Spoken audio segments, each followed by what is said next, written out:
a man met a pretty woman online. Their flirty chats grew hotter, until she invited him for a late-night rendezvous at her place. But when he arrived at the address, he made a horrifying discovery: the woman had been found dead in her bed days earlier, without any clothes. Just as he was about to flee the place, the woman suddenly came back to life, and then his phone rang with a bone-chilling midnight call.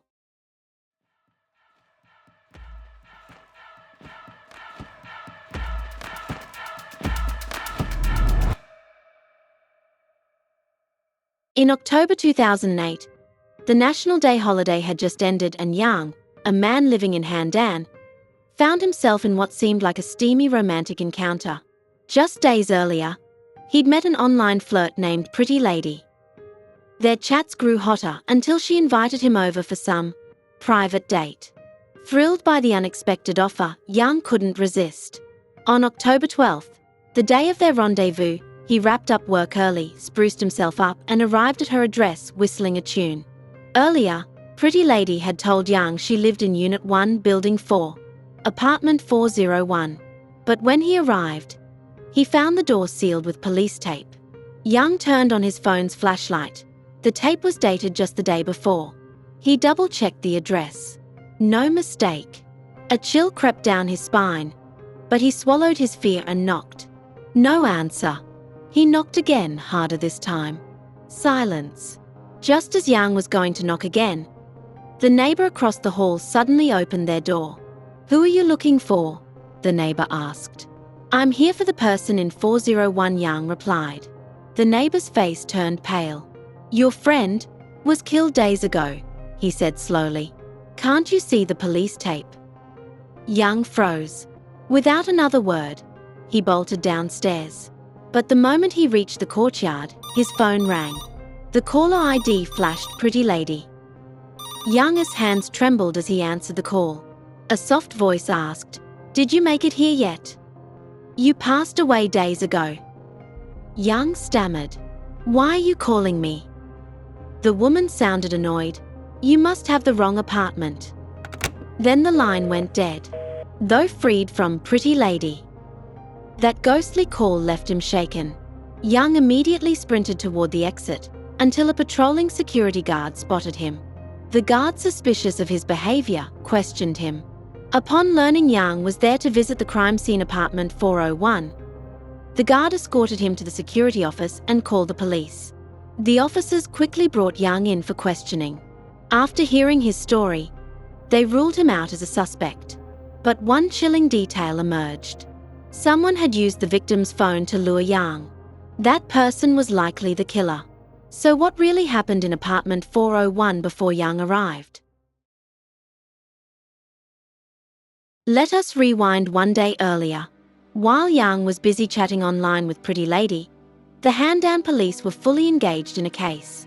On the morning of October 11th, the Handan City Police in Hebei Province received an emergency call.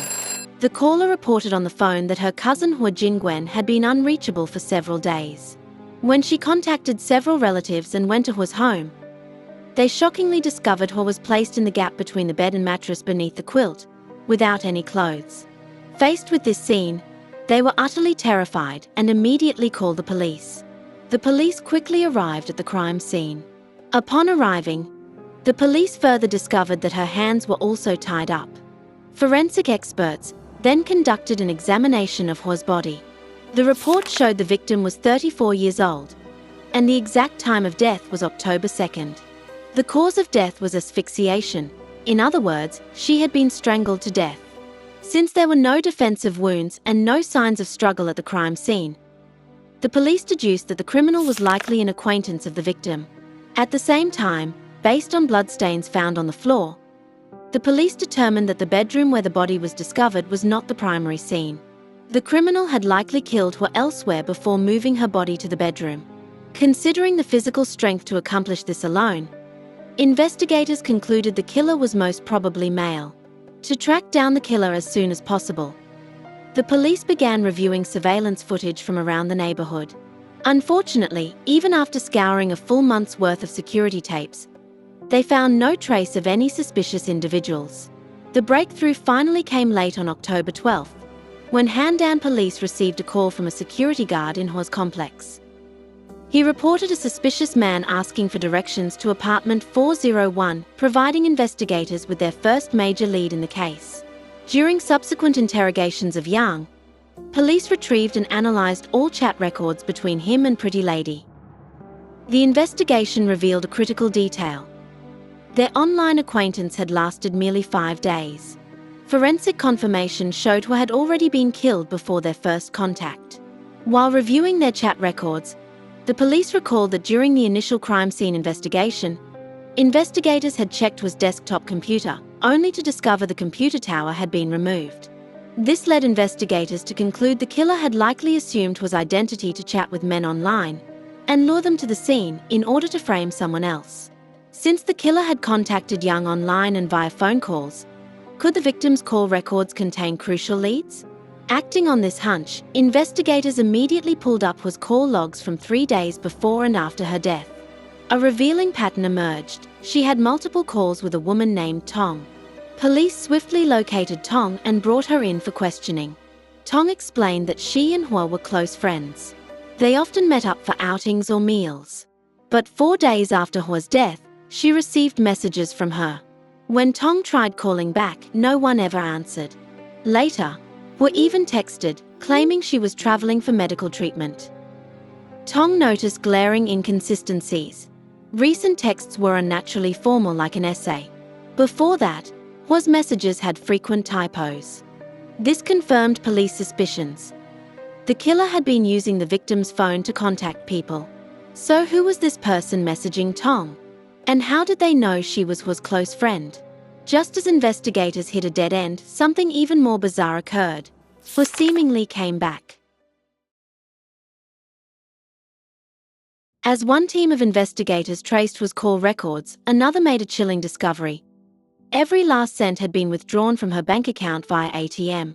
Security footage near the bank revealed the culprit, a slightly overweight woman in a white hat.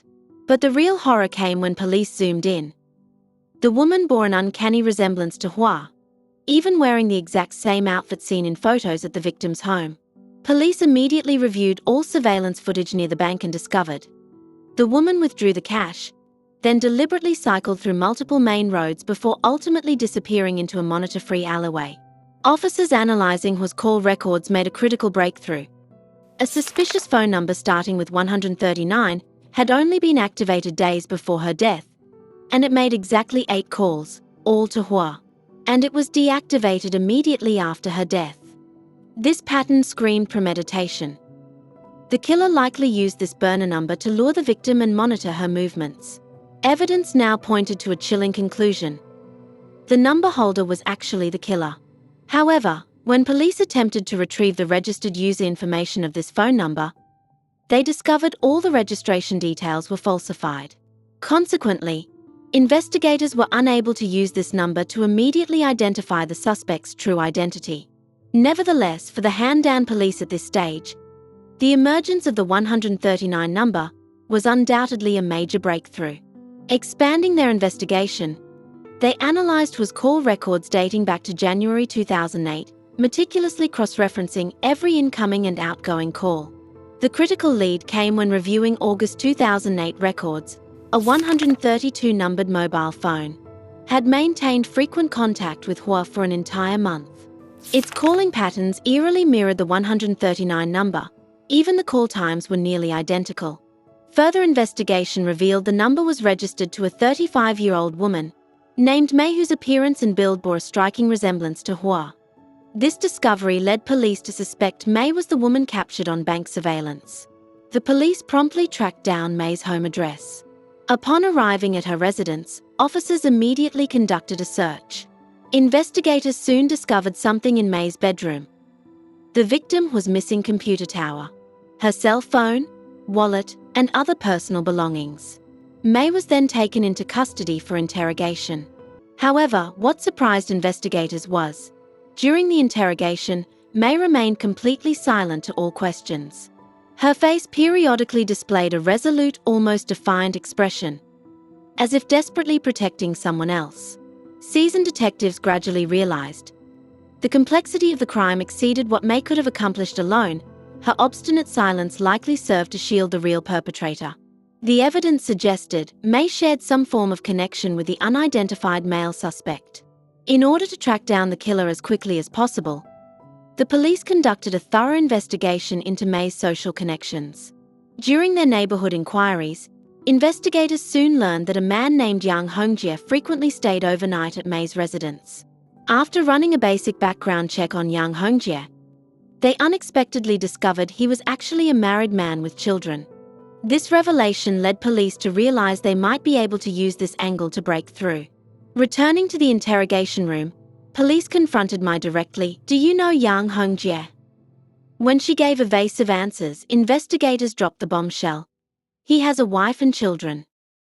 May's face betrayed her instantly, a flash of shock and fury that laid bare their intimate relationship. Under this psychological onslaught, May told everything. May confessed to police. After she and Yang Hongjie began their relationship, they had lived together. She obeyed his every word without question.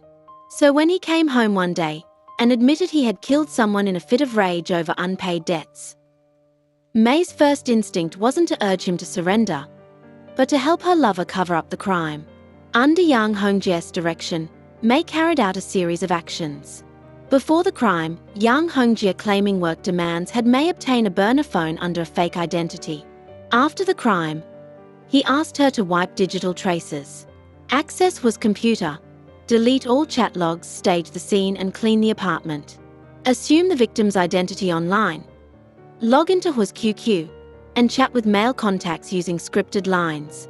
Lure them to the victim's home, later message Tong about a medical trip. Finally, pretend to be Hua to withdraw money. A critical detail emerged. Yang Hongjie had told May he killed Hua during a debt collection because she refused to repay. But was this the real motive? Later investigation through surveillance footage led police to a local restaurant where Yang Hongjie was dining with his wife. With irrefutable evidence before him, Yang Hongjie confessed everything. And the truth was far darker. As it turned out, before the crime occurred, Yang Hongjie had been secretly carrying on an affair with May for 2 full years behind his wife and children's backs. But as time passed, he gradually grew tired of May. The sexually frustrated Yang Hongjie then met Hua through an online chat. Hua bore some resemblance to May, to put it simply. Both women perfectly matched Yang Hongjie's physical preferences. So Yang Hongjie, craving novelty, immediately launched an aggressive courtship of Hua. Bombarded by his sweet words, Hua developed feelings for this online relationship. And so they became secret lovers. After meeting Hua, Yang Hongjie always pretended to go out to make money. Actually, he was with Hua, living a sweet life with her. However, it didn't last too long. Soon Yang Hongjie found that he couldn't support both family and May, let alone his new lover Hua. So he developed a wicked idea to get money from Hua. He tried to borrow money from her, but she refused simply. So he decided to kill her and get all her savings. To make sure it could be perfect, Yang Hongjie used the phone of Mai to contact Hua and asked May to get a new number with a fake identity to continue the contact with Hua. On the evening of October 2nd, Yang Hongjie arrived at Hua's house. After she fell asleep, Yang Hongjie tied her up suddenly. After getting the password of her bank card, he just killed her brutally. After that, he cleaned her house. And he asked May to use Hua's number and social media to contact friends and family. All of these were to try to escape from the law. To his surprise, his crime was unveiled so fast. This case finally came to an end. In the end, Yang Hongjie was convicted of intentional homicide and sentenced to death with a 2-year reprieve. After 2 years of rehabilitation, his sentence was commuted to life imprisonment. The other involved party, May, was sentenced to 3 years in prison for harboring a criminal. In this case, the collusion between Yang Hongjie and May, along with their clumsy and deceitful acts, was nothing short of despicable. The tragic fate of the victim, Hua, serves as a stark reminder to us all. When dealing with strangers online, whose true faces remain hidden, we must stay vigilant. Avoid getting emotionally entangled with people we meet online, and never recklessly invite them into our homes. That's all for now. If you enjoyed this case, don't forget to like and subscribe. Follow Case Diaries. There are plenty more cases coming your way. Got thoughts on today's story? Drop them in the comments below. I'd love to hear what you think. See you in the next one.